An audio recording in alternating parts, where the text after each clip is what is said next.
Екінші сынып білім алысы алтын бегілдер Мұқағали Мақатаев. Ең бірінші бақытым халқым менің, соған берем ойымның алтын кенін. Ол бар болса мен бармын, қор болмаймын, қымбатырақ алтыннан нарқым менің. Ал екінші бақытым тілім менің, тас жүректі тілім мен тілім дедім. Кейде дүниеден түңілсем де, қасиетті тілімнен түңілмедім.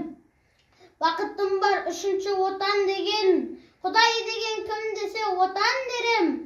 Оты сөнген жалғанда жамбарсың ба?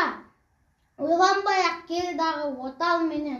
Түтін түтет өсөрбі көгере бер.